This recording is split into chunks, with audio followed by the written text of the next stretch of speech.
Hello, and welcome to American Catholic History, brought to you by the support of listeners like you. If you like this podcast and would like to support our work, please visit americancatholichistory.org/support. I'm Noelle Heaster-Crow. And I'm Tom Crow.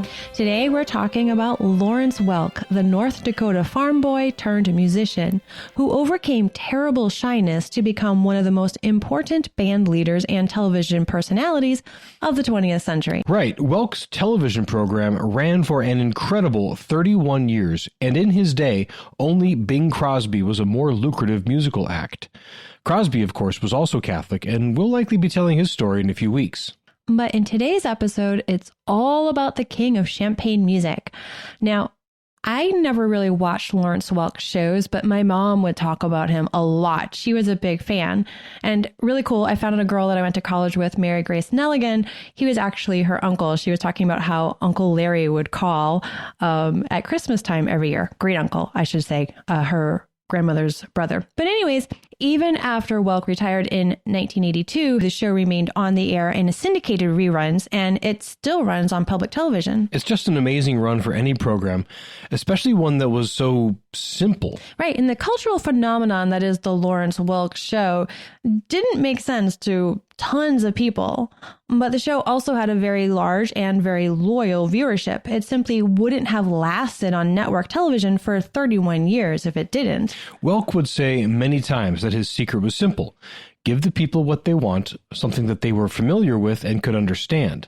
It had to be something that built them up rather than brought them down or confused them. And, importantly, keep the songs less than 3 minutes in case viewers didn't like a particular song. Yeah, and he was very insistent on maintaining a wholesome and virtuous atmosphere so that no one would ever be scandalized by his program. And all of this really rose from his German Catholic roots instilled by his family and community in the farmland of North Dakota. So let's talk about that upbringing. Lawrence Welk was born on March 11th, 1903. He was the sixth of 8 children born to Ludwig and Christiana Welk. They probably would have said Welk, actually, because they spoke German at home, on their farm near Strasburg, North Dakota. That's about 75 miles south of Bismarck, the state capital. Both of Lawrence's parents were immigrants. They were ethnically Alsatian, and they had come to the U.S. via Odessa in the Ukraine. Their parents, Lawrence's grandparents, had fled the Alsace region in the 19th century due to the war that ravaged that region of Europe. Through their migrations, they never lost their Alsatian customs nor their German tongue. Lawrence didn't actually learn to speak English until his 20s. As we said, he spoke German at home. This is why he still has a noticeable accent on his show. It was wonderful, wonderful. When the Welks arrived in North Dakota by horse-drawn wagon, they were homesteaders. Their first home was their wagon, overturned over a dugout and covered with sod. There was no other house at first. They worked the land in the truest sense. They scratched out a living in the fertile soil of the upper Midwest, and no one gets wealthy doing that. Later in life, Lawrence said he got 12 cents spending money per year, and if a dry spell hit them, they had nothing to eat but what they could raise for themselves. But they were sustained by their faith. They were a devout Catholic family with all regular sacraments, Mass, at least on Sundays, if not more frequently, no matter the weather. They also prayed regular daily prayer. As for schooling, Lawrence only completed the first 3 years of grade school, dropping out during 4th grade to focus on working the farm. Of his education and his faith, he later said, "If I missed school, I never missed church. And if necessary, we drove our old horse and wagon through Dakota blizzards when we could barely see each other's faces. If I didn't know square root, I did know the infinite comfort and unity that stem from family prayers." It's just a beautiful way to put it. It really is. So the expected trajectory for Lawrence's life, of course, was to continue in his father's footsteps as a farmer, raise a good Catholic family of his own, and keep it all up. But fate intervened when Lawrence was 11. One morning, he complained of a pain in his side, and it was severe enough that his farm chores were not possible. His appendix had burst. By the time his parents rushed him to a hospital in Bismarck, again 75 miles away, infection had set in. He was in bad shape, but he survived. However, it did mean nearly a year of convalescence and bed rest. So what was he to do with his time? Well, he read lots of books, for one. And for two, he picked up his dad's accordion. And that time of rest and recuperation proved to be the turning point of his life. Because of the experience, he realized how much he loved music and eventually decided that he wanted to make music his life's work. It sounds like Ignatius of Loyola or Francis of Assisi. Spend a bunch of time laid up with nothing but good options to choose from and see what God leads you to. Wow, that's quite a narrative reach you did there. Perhaps. But when Lawrence Welk was canonized and made the patron saint of accordion players, sometime after you and I have shuttled off this mortal coil, my narrative reach will prove prescient. Uh-huh. Mm-hmm. Yeah. Okay, fine, maybe not. But anyhow, he started playing accordion when he was 11, and You're even ridiculous. after he went back to his farm chores, he kept playing. He had the bug. When he was 17, he approached his father with a bold announcement and a request. He informed his parents that he intended to make music his life's work rather than farming, and he asked his father for $400 to purchase a professional accordion, a really nice one, not another simple one like the one he'd worn out. You're not kidding about a nice one. $400 in 1920 is a bit over $5,500 today. So, yeah, we're talking about a really nice accordion. Lawrence promised his father that he would remain at home and work on the farm until his 21st birthday to pay off the accordion. In addition, any money he made at paid gigs and in working other people's farm would also go to the family. His parents were opposed to him making music his life, in part because they really did want him to remain back at home and be a farmer, but even more so because they were concerned about the effect of the life of an entertainer on his virtue and morality. Musicians and other entertainers didn't exactly live lives of structure that encouraged morality. Well, they raised him right. He had a strong moral compass. Show business didn't change him in that manner, but rather through his acts, he changed many others for the better. And so, as previously announced, on his 21st birthday in March 1924, he packed his belongings and his accordion and moved out of his parents' house, off to make life as a musician. The first year was mostly toddling around the upper Midwest, playing in other people's bands, catching gigs wherever he could. His first big consistent thing was with George T. Kelly's Peerless Entertainers, and with them he was billed the world's greatest accordion player. In 1927, he formed his own band for the first time, and they began playing regular gigs on a local radio station in South Dakota. His signature style emerged early during this era: simple, pleasing chord structures, smooth sound, and danceable rhythms. But things weren't sitting well with his orchestra. The entire group quit in 1931, telling him he'd never make it in music. In the face of this disaster, he later reflected, "I had a sudden flash of insight. I realized that we are all vulnerable human beings, and whenever we put our love and faith into another human being, we are open to hurts and disappointments. So," he reasoned, "the only one to trust completely is God. And once you can understand that and learn not to bear any malice or bitterness in your heart, your life will be much happier." One important note, and this perhaps was a contributing factor to the unhappiness of his bandmates, he did not miss Mass on Sundays, and he even went to daily Mass very frequently. Naturally, for a struggling touring band that has to go everywhere together and has to get gigs where they can when they can, finding Mass on Sundays and weekdays can put a serious crimp in the style. But for Welk, it was a simple matter. He was Catholic, Mass was part of his life, end of story. Like we said, his parents raised him right. Also, he got married in 1931, so that may well have had an impact on the satisfaction of his bandmates. Yes, marriage does change things. Yes, it does. In some ways that are predictable, and also in many ways that you didn't even think to think of. But it all seems to have worked out for Welk, because he and his wife Fern were married for 61 years until his death. It's just remarkable. Yeah. So in 1931, Welk was a newly married man who was also reforming his band. Quite a watershed year. No wonder he was communing with God so intimately. Seriously. But he did reform his band with Fern at his side. He named his new band the Hotsy Totsy Boys, and it grew to 10 pieces in the 1930s. The gigs got bigger, and within a decade, Welk's band was no longer just touring the upper Midwest. They were playing in Chicago, Pittsburgh, and New York. It was at the William Penn Hotel in Pittsburgh in 1938 where someone first described Welk's musical style as light, bubbly, and frothy, like champagne. The comment may not have been meant as a compliment, but Welk seized on the descriptor. He even renamed his act The Champagne Music of Lawrence Welk. In the 1940s, his act made Chicago their new headquarters.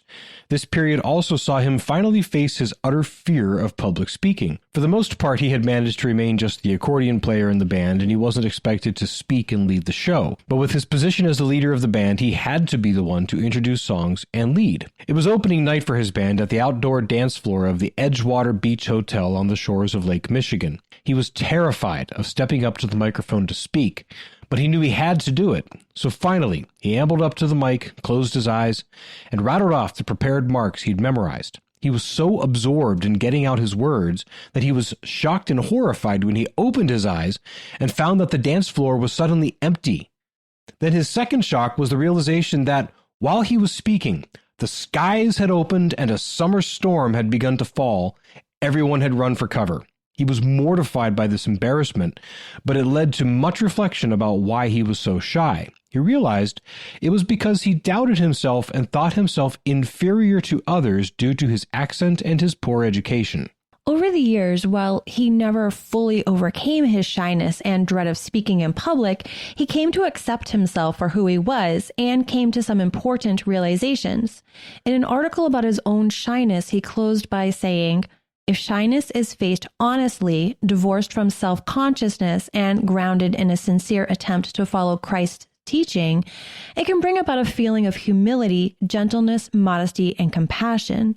Within my own heart, I would rather strive for these things than for all the self-confidence in the world.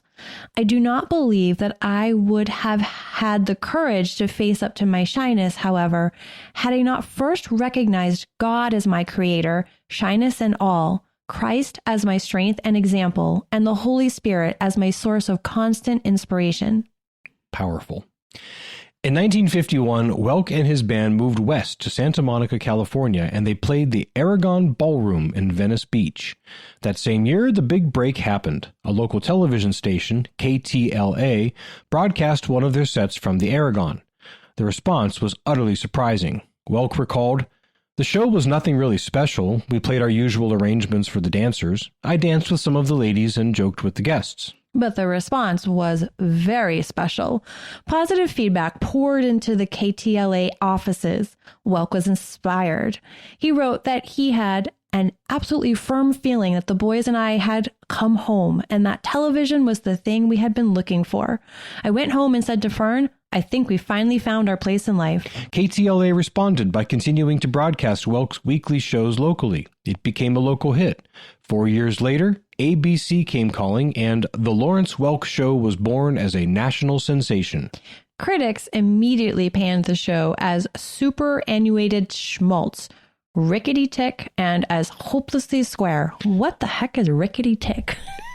It's an oldie-timey, rickety-tickety insult, I suppose. I've never heard of it before. Neither have I. I'll start working it into my vocabulary. It'll pop up in a few episodes coming up here. Just rickety-tick. Yeah, just rickety-tick. But what do the professional critics know, apart from some weird words? The viewers loved it, and over the ensuing 31 years, the Lawrence Welk Show was always in the top 30 programs on the air, usually in the top 20, and on occasion it even cracked the top 10. Welk's big band musical act, as square as it was when compared to contemporaries like Benny Goodman, Duke Ellington, Tommy Dorsey, and others, outlasted them all as a continuous act with new shows. The secret, as we suggested before, was largely in Welk's attitude towards being called square. He said, "I grew up in a community of squares. I felt at home with them. And even today, I'd say that most of the fans we meet on our tours may be somewhat on the square side. Squares, as a group, tend to enjoy clean, fun, understandable music, pretty and wholesome girls, and entertainment that builds up and doesn't tear down." Sounds pretty good to me. I mean, it's hip to be square. Hip, hip, hip, hip to be square. Hip, hip, hip. So hip what has to gotten be into square. you tonight? I try. You try. I try. Too hard sometimes. Whatever. So back to the critics. A lot of ink has been spilled about the Lawrence Welk Show and why it was so successful. What the critics saw was light and bubbly arrangements of popular standard songs performed by wholesome, polypurebred women and clean-shaven stand-up guys right through the 60s and 70s when all of that innocent stuff was being pushed aside and derided. Well, the general thought was that the success came from being so countercultural, while all the world was saying everything needed to change and get with it, man. Welk said no. He refused to give in to the times. He insisted on delivering the simple, accessible, wonderful entertainment that he knew his audience wanted. Welk wasn't worried about the critics. He was focused on what his audience wanted. And that extended to managing his employees, including the singers and musicians. He wanted no scandals on set. In one instance, he fired a trombone player because the man, who was a Catholic, made known his intention to remarry after he had gotten divorced. Others prevailed upon Welk to rehire the man, telling him, "Let him control his life, you just control his trombone." In another instance, in the 1960s, he had to fire his longtime Champagne Lady. Now, Champagne Lady was the title given to the lead female singer in the band. He would frequently dance with her during other songs.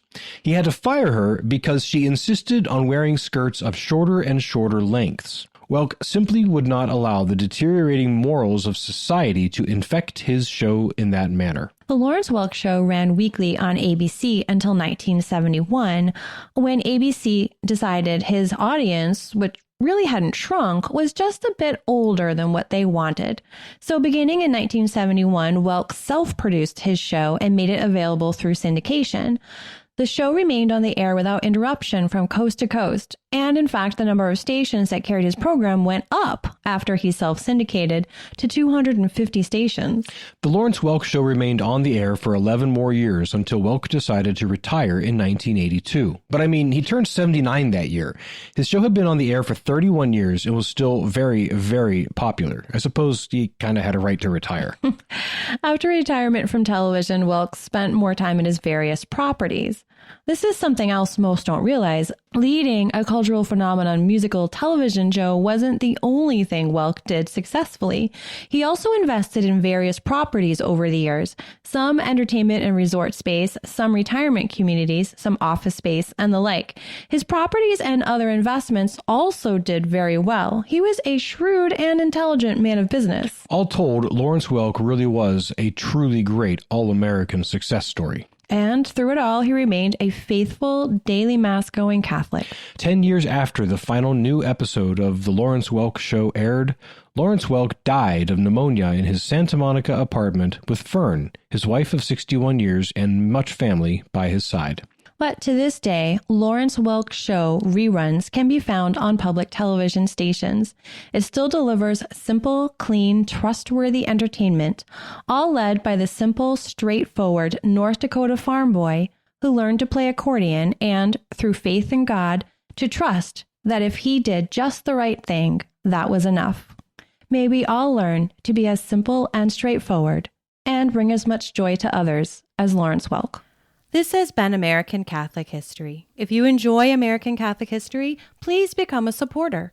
We've got great perks for supporters. Get information on how to become a supporter and the perks at americancatholichistory.org/support. Also on our website, sign up for our newsletter, learn more about today's topic, see about our pilgrimages, and find other great stories from American Catholic history. We also love the great reviews our listeners leave. Those and the 5-star ratings help others find us. You can email us feedback, questions, tips for episode topics, or other comments at feedback@americancatholichistory.org. You can find us on Facebook at facebook.com/American Catholic History, on Instagram at ACH_podcast, and follow us on Twitter at ACH1513. I'm Noelle Heaster-Crow. And I'm Tom Crow. Thank you once again for joining us on American Catholic History, made possible by listeners like you.